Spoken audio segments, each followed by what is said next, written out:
Assalamualaikum warahmatullahi wabarakatuh. Salam oplokoto. Terima kasih buat teman-teman yang selalu hadir dan mampir di channel saya. Buat teman-teman baru yang baru bergabung, saya ucapkan banyak-banyak terima kasih pula. Semoga teman-teman semua dalam keadaan sehat walafiat, tak kurang suatu apa, dan diberikan kemudahan untuk segala urusannya. Kali ini saya kedatangan tamu sebuah TV LG dengan ukuran 32 in. Untuk label yang tertempel di cover belakangnya tertulis LG televisi LCD untuk model 32LD330TA, dirakit pada bulan Maret 2011, dibuat di Indonesia. Dan berikut adalah pot-pot yang terdapat di panel belakang. Terdapat HDMI 2 biji, VGA, dan pot audio video, pot in audio video. Di sini terdapat pot antena. Menurut informasi yang saya terima dari pasien saya, bahwasanya TV LG ini mati total. Untuk lebih detailnya seperti apa, mari kita coba hidupkan untuk TV-nya. Saya colokkan. Dan TV saya sudah colokan teman-teman. Setelah kita colokan, tidak terlihat adanya indikator-indikator tanda-tanda kehidupan, dan memang benar untuk TV ini adalah mati total. Coba saya tekan tombol power di TV-nya. Setelah saya menekan tombol power di TV-nya secara berulang-ulang, nampaknya untuk TV tetap tidak hidup ya teman-teman. Untuk lebih detailnya seperti apa, mari kita bongkar untuk TV-nya. Lanjut. Dan inilah dalaman TV LG untuk ukuran 32 in setelah saya bongkar untuk cover belakangnya. Seperti biasa, sebelum kita melakukan langkah-langkah perbaikan, alangkah baiknya kita pelajari terlebih dahulu bagian-bagian dari TV LG untuk ukuran 32 in ini. Seperti kita lihat di sini, ini adalah blok power supply. Selanjutnya ini adalah blok mainboard utamanya. Dari mainboard utamanya ini terdapat sebuah flat kabel, dan ini adalah kabel LVDS yang menghubungkan dari mainboard ke panel LCD-nya. Dan di sini terlihat suatu blok, dan ini adalah T-con atau timing control yang terhubung langsung ke panel LCD-nya. Untuk kasus ini TV mati total, tentunya permasalahan itu ada di blok power supply-nya ini, dan kita fokus ke area power supply. Dan inilah untuk blok power supply-nya. Dari blok power supply ini bisa kita perhatikan, untuk power supply ini terdapat beberapa bagian. Dan di power supply ini terdapat garis. Ini teman-teman, garis putus-putus ini. Dan garis inilah yang memisahkan antara area primer dan area sekunder. Sebelum garis ini adalah area primer. Dan sesudah garis ini adalah area sekunder. Kita bisa lihat di sini, ini adalah sebuah balas inverter untuk backlight-nya, dan backlight ini menggunakan teknologi neon atau CCVL. Terlihat di sini ada dua balas. Dan untuk kali ini TV mati total, tentunya kita harus fokus di area power supply-nya. Selanjutnya untuk power supply kita akan lepas dan kita angkat biar kita lebih enak untuk pengecekannya. Lanjut.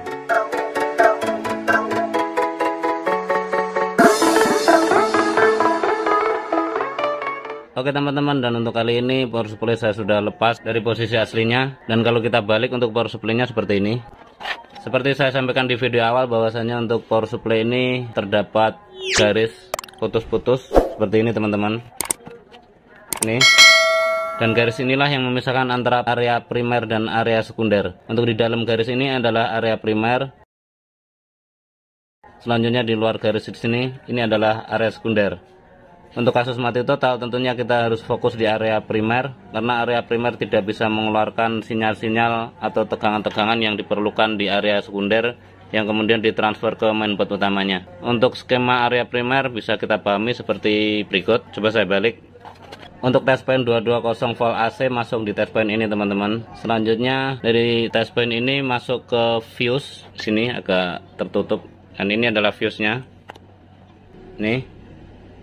Selanjutnya dari fuse ini masuk ke filter. Ini ada 3 buah filter. Dari filter ini kemudian masuk ke dioda bridge atau dioda kiprok, yang kemudian tegangan 220 volt AC dikonvert menjadi 300 volt DC, yang kemudian diumpan ke elko utamanya. Sini ada elko utamanya. Selanjutnya dari elko ini masuk ke trafo, dan trafo ini didrive oleh sebuah MOSFET. Coba saya putar. Dan inilah MOSFET-nya. Dan MOSFET sendiri ini didrive oleh sebuah IC PWM. Dan ini IC kecil ini adalah IC PWM-nya. Yang ngedrive MOSFET-nya, kemudian dari MOSFET ini ngedrive ke trafo utamanya.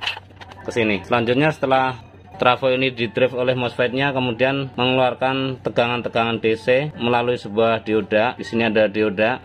Ini teman-teman, ini adalah dioda. Tapi bentuknya mungkin lain ya. Dari dioda-dioda ini kemudian ditransfer ke elko sebagai filternya, yang kemudian masuk ke pot sini.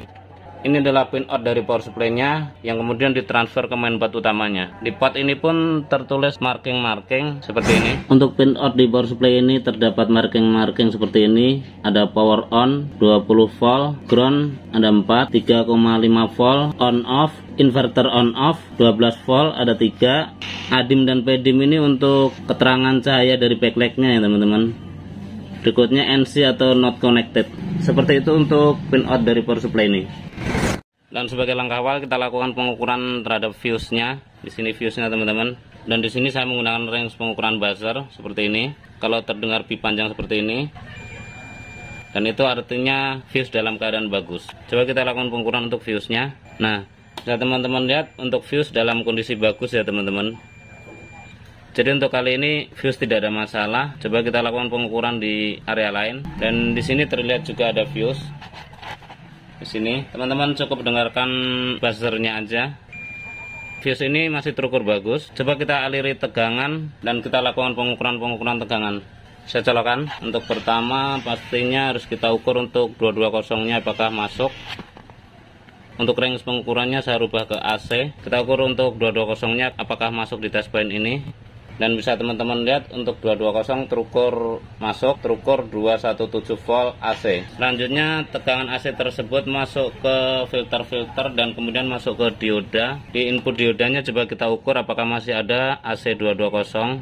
Nah, bisa teman-teman lihat terukur sama 217 volt dan itu stabil. Selanjutnya untuk output diodanya kita rubah ke range pengukuran DC, apakah masuk 300 volt di sini.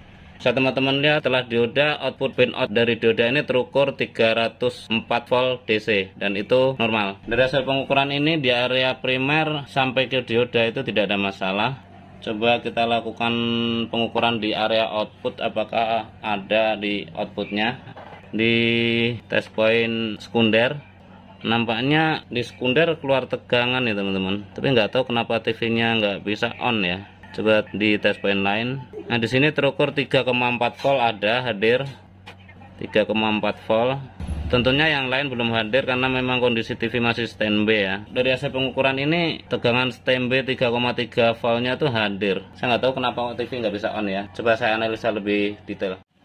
Oke teman-teman, untuk kali ini saya lakukan pengetesan untuk power supply-nya tanpa menggunakan mainboard, dan trik seperti ini bisa teman-teman lakukan dengan kita melakukan jumper tegangan standby ke tegangan pin on. Jadi tegangan standby itu di sini di test point ini 3,5 volt atau 3,3 volt. Selanjutnya tegangan tersebut diumpan balik ke tegangan power on, dan tegangan standby tersebut dimaksudkan untuk memberikan umpan balik terhadap power supply-nya ini, sehingga dengan dipicu tegangan balik tersebut si power supply jika normal itu akan mengeluarkan tegangan-tegangan sesuai dengan marking di body power supply-nya. Apakah aman? Apakah teknik ini aman? Saya jamin untuk teknik ini tidak ada masalah karena memang skema dari feedback power on itu seperti ini. Tegangan standby itu masuk ke mainboard utamanya. Setelah masuk ke mainboard utamanya, setelah mendapat perintah on dari remote atau dari tombol powernya, tegangan tersebut diumpan balik ke power on untuk di power supply-nya. Dan selanjutnya setelah mendapatkan trigger dari mainboardnya tersebut, kemudian power supply ini akan mengeluarkan tegangan-tegangan sesuai marking di body power supply-nya. Coba saya colokkan dan kita tes untuk tegangan output di power supply-nya ini. Sudah saya colokkan dan selanjutnya kita lakukan pengukuran di pin out-nya. Untuk ground-nya saya tempelkan di sini. Selanjutnya untuk tegangan standby 3,3 tadi kita ukur kembali. Nah, bisa teman-teman lihat untuk tegangan standby terukur 3,4 volt dan itu stabil. Selanjutnya tegangan standby ini diumpan ke power on. Tentunya di sini harus terukur sama 3,4 volt. Selanjutnya untuk output power supply kita lakukan pengukuran apakah tegangan-tegangan lain keluar. Untuk tegangan 12 volt yang mengarah ke panel LCD-nya apakah hadir. Nah, ini 12 volt yang mengarah ke panelnya sudah hadir teman-teman setelah di jumper ke power on-nya. Selanjutnya untuk pin out yang lain, nah ini untuk 20 voltnya juga keluar, terukur 19,26 volt dan itu stabil. Dari hasil pengetesan ini saya bisa pastikan untuk power supply tidak ada masalah ya teman-teman. Mungkin permasalahannya ada di mainboardnya. Coba saya lakukan penelusuran lebih detail untuk mainboardnya. Lanjut. Oke teman-teman, untuk kali ini power supply saya sudah assembling di posisi aslinya kembali, karena memang menurut analisa saya untuk power supply tidak ada masalah. Dan coba saya colokkan. Selanjutnya kita ukur di mainboardnya apakah tegangan standby itu hadir, mungkin di elko nya ini ya teman-teman. Nah, bisa teman-teman lihat untuk tegangan standby itu hadir terukur 3,4 volt. Selanjutnya coba saya tekan tombol power di TV-nya kembali. Dan untuk kali ini tombol saya lepas ya teman-teman, biar kita lebih enak untuk pengecekannya. Selanjutnya saya tekan tombol powernya di sini. Ya, nampaknya untuk tombol power saya sudah tekan, tapi backlight-nya tidak hidup dan TV belum start ya teman-teman. Coba saya bongkar untuk tombolnya ini, barangkali tombolnya ini ada yang kotor. Dan saya sudah tekan kembali, tapi untuk TV belum bisa start. Selanjutnya coba saya ukur untuk pin tombolnya ini apakah ada tegangannya. Nah, di sini ada tegangan 1,7 volt ya, 1,76 volt. Tapi kalau kita tekan tombol powernya itu belum bisa start untuk TV-nya. Dan coba saya akan shotkan dengan sebuah pinset, apakah tombolnya ini memang bermasalah. Saya ambil pinset dulu. Nampaknya saya shotkan pun TV belum bisa start ya teman-teman. Backlight-nya itu belum hidup. Mungkin saya akan selidiki terlebih dahulu permasalahannya itu ada di mana. Yang jelas kalau di power supply itu tidak ada masalah. Selanjutnya setelah menemukan hasil saya akan share ke teman-teman. Lanjut, untuk indikator LED-nya kali ini saya lepas dan bisa teman-teman lihat tidak nyala juga ya untuk indikatornya. Dan kalau saya ukur untuk tegangannya apakah ada di infrarednya. Untuk di LED-nya hadir 3,225 volt. Ya, untuk di indikator infrarednya hadir 3,225 volt. Tapi saya nggak tahu kenapa kalau dipencet nih kok belum bisa start ya teman-teman. Tombol power saya sudah pencet berulang-ulang, tapi untuk TV belum bisa start. Kalau untuk LED-nya, indikator LED hidup tapi redup ya. Coba saya zoom biar teman-teman tahu. Di sini. Nah, itu seperti itu. Hidup tapi redup ya. Kayak tegangannya kurang ya. Coba saya akan selidiki terlebih dahulu sumber permasalahannya itu di mana. Untuk TV-nya kok nggak bisa start, padahal untuk tegangan standby-nya itu hadir. Oke teman-teman, setelah saya melakukan beberapa percobaan ternyata tidak membuahkan hasil teman-teman. Di sini saya sudah lakukan pergantian untuk elko yang dekat IC Micom ini. Elko-nya saya sudah ganti, tapi itu tidak membuahkan hasil. Lanjut saya melakukan pergantian untuk tombol switch power. Yang ini teman-teman. Saya teman-teman lihat untuk tombolnya ini, yang satu ini beda sendiri karena memang ini saya sudah lakukan pergantian untuk tombol ini. Nah ini, tapi itu pun tidak membuahkan hasil. Untuk indikator standby juga belum hidup. Harusnya normalnya di indikator ini hidup teman-teman di saat TV standby. Ini di sini ada indikator infrared, ada LED juga, tapi tetap aja untuk indikator ini belum bisa hidup. Padahal untuk power supply tidak ada masalah. Di power supply ini saya sudah melakukan pengecekan secara totalitas, tapi untuk power supply pun normal-normal saja. Dan memang analisa saya itu kerusakan ada di mainboardnya. Di sini. Dari sekian panjang proses ini tadi saya sempat agak sedikit pesimis karena memang kasus seperti ini tuh susah ya teman-teman. Kerusakan di mainboard itu sedikit berbeda dengan kerusakan di power supply karena di mainboard sendiri itu komponennya sangat kecil-kecil seperti ini. Saya teman-teman lihat untuk komponen-komponennya tuh sangat-sangat kecil sekali karena menggunakan komponen SMD. Selanjutnya saya mencari beberapa referensi dan di sini saya download manual service untuk TV ini. Nah, di sini saya download untuk manual service-nya. Coba kita lihat untuk halaman pertama. Nah, bisa teman-teman lihat di sini manual service untuk TV LG dan coba kalau kita geser ke halaman bawah. Untuk modelnya tentunya harus sama 32LD330 dan di sini coba kita lihat di halaman 13. Nah, di sini untuk troubleshooting untuk TV ini. Coba sedikit saya zoom. Di halaman troubleshooting ini bisa kita lihat untuk permasalahan no power, indikator off, menurut troubleshooting manual service untuk TV ini yang dikeluarkan oleh perusahaannya tentunya, kita disarankan untuk mengecek tegangan 24 volt, 12 volt, dan 3,5 volt di powerboard power supply-nya. Dan ini sudah kita lakukan. Untuk tegangan ini tidak ada masalah. Lanjut, jika pas, ini kita langsung cek output di IC 1001, 1005, dan 1007. Dan saya sudah mengeceknya. Saya menemukan output dari IC 1005 ini sedikit bermasalah. Coba kita kembali ke mainboard TV-nya. Kita perhatikan untuk IC 1001, IC 1005, dan IC 1007. Untuk IC 1001 itu ini. Di sini teman-teman. Bisa teman-teman perhatikan di sini ada marking IC 1001. Selanjutnya untuk IC berikutnya ini untuk 1007. Di Di sini terlihat markingnya. Selanjutnya untuk IC 1005, di sini untuk IC 1005 terlihat ya teman-teman. Mungkin sedikit agak ngeblur karena memang kamera saya tidak mampu untuk ngezoom sekecil ini. Ini komponennya sangat kecil teman-teman. Bisa teman-teman lihat untuk multitester saya aja, probe-nya aja sebesar ini, dan IC-nya tuh seperti ini. Dan coba kita lihat untuk output dari masing-masing IC apakah sudah memenuhi syarat ataukah ada yang goyang-goyang atau seperti apa. Coba kita lakukan pengukuran di beberapa output dari IC tersebut. Selanjutnya coba kita lakukan pengukuran tegangan di input IC 1001, 1005 dan IC 1007. Untuk IC 1005 langsung aja kita ukur untuk outputnya aja ya teman-teman. Di sini untuk outputnya.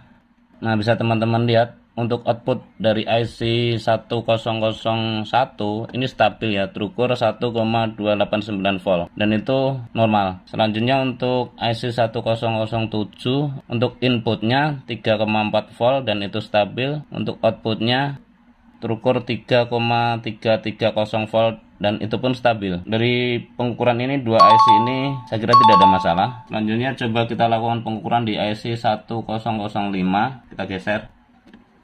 Ya, di sini untuk inputnya coba kita ukur, terukur 3,415 volt dan itu pun stabil. Selanjutnya coba kita ukur untuk outputnya apakah stabil juga. Nah, di sini teman-teman, saya teman-teman lihat untuk outputnya itu 1,624, 625, 627 seperti ini. Dan artinya untuk outputnya ini tidak stabil ya teman-teman. Dan kalau menurut manual service-nya ini output ini tidak stabil, dan tentunya dengan output yang tidak stabil ini TV tidak akan bisa start. Normalnya mungkin kisaran 3 volt outputnya. Jadi saya kira untuk output ini ngedrop. Seperti ini, 1,645 malah sekarang naik. Nah, seperti itu. Untuk output yang bergoyang-goyang dan ngedrop ini pastinya TV tidak akan bisa start. Dari hasil pengukuran ini saya memprediksikan untuk IC ini itu bermasalah. Bisa IC-nya yang bermasalah atau komponen-komponen pendukung yang bermasalah sehingga output dari IC ini tidak stabil atau drop atau bergoyang-goyang seperti tadi. Nah, sekarang malah 1,667, 679 seperti itu. Dan selanjutnya saya akan selidiki lebih detail untuk IC tersebut, sumber permasalahannya itu dari mana. Setelah saya menemukan hasil, saya akan kembali share ke teman-teman. Lanjut. Oke teman-teman, setelah saya melakukan pergantian untuk elko yang di sini teman-teman, dan elko ini output dari IC 1005 itu tetap tidak membuahkan hasil, tegangannya itu masih ngedrop. Jadi TV tetap tidak bisa start. Selanjutnya saya kembali buka untuk manual service-nya untuk IC 1005 itu seperti ini. Untuk IC 1005 itu adalah IC step down yang bisa kita baca di sini, inputnya itu 3,5 volt dan outputnya itu 3,3 volt. Dan ini untuk IC 1005-nya, dan kalau kita telusuri untuk outputnya itu harus 3,3 volt. Di sini teman-teman. Nah, ini untuk inputnya, lanjutnya bawahnya ini untuk outputnya. Tapi setelah saya melakukan pergantian elko untuk ini, tadi saya melakukan pergantian untuk elko ini nih, itu tetap tidak membuahkan hasil, TV tetap belum bisa start. Selanjutnya saya melakukan suntik tegangan di baut tersebut seperti ini. Nah, di test point ini saya melakukan suntik tegangan 3,3 volt dan saya gunakan power supply variabel buatan saya ini, dan untuk outputnya saya set di 3,3 volt. Coba kita hidupkan untuk TV-nya, saya colokkan untuk TV-nya. Selanjutnya kita suntik tegangan 3,3 volt di test point elko yang saya ganti, dan alhamdulillah teman-teman untuk indikatornya itu hidup dan backlight-nya itu hidup. Mungkin saya agak zoom out biar teman-teman lihat untuk indikatornya di sini. Dan kembali coba saya suntik tegangan di test point yang tadi. Nah, saya teman-teman lihat untuk indikatornya itu hidup ya teman-teman nih, dan backlight-nya itu hidup. Dengan disuntiknya tegangan 3,3 volt di sini, artinya TV bisa start ya teman-teman. Memang untuk di jalur ini harus hadir 3,3 karena memang sesuai data manual service-nya itu di sini harus ada output 3,3, tapi untuk kali ini output dari IC tersebut itu ngedrop. Selanjutnya saya akan lakukan sedikit modif atau mungkin saya telusuri permasalahannya ngedropnya tegangan output di IC tersebut itu apa, dan selanjutnya setelah menemukan hasil saya akan share ke teman-teman kembali. Lanjut.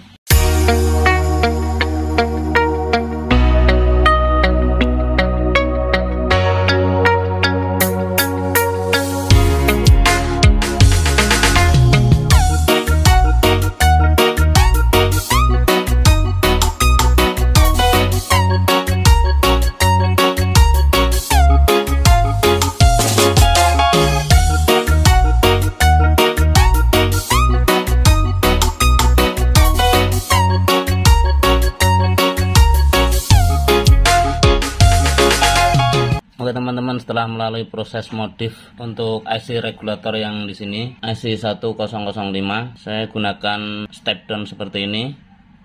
Dan untuk output dari IC ini saya cut dengan maksud dan tujuan tentunya biar tidak ada bentrok untuk tegangan outputnya. Inputnya saya ambil dari input IC ini, saya inputkan ke step downnya. Selanjutnya saya set untuk outputnya itu menjadi 3,3 volt. Di sini saya putar trim potnya. Selanjutnya output dari step down ini saya inputkan ke elko di sini seperti ini. Dan ground bisa teman-teman ambil bisa dari body atau dari ground elko seperti ini. Dan selanjutnya setelah modif, mari kita coba hidupkan untuk TV-nya.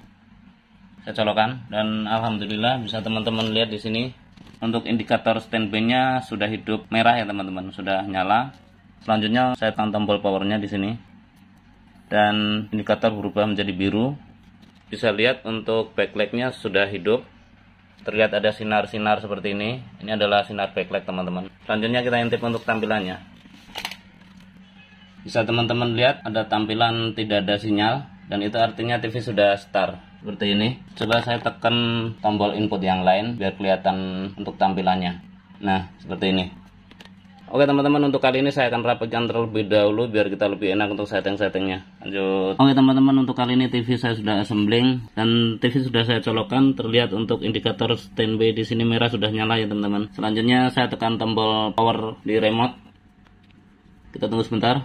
Dan alhamdulillah kini TV sudah hidup normal kembali. Untuk TV ini belum support TV digital, tentunya saya tidak bisa mencobanya untuk siaran TV. Terima kasih buat teman-teman yang sudah mengikuti tutorial ini dari awal hingga akhir. Semoga bermanfaat. Share ke teman-teman bila informasi ini dirasa penting dan berguna. Akhirnya dari saya, billahi taufiq wal hidayah. Assalamualaikum warahmatullahi wabarakatuh. Salam obrolan.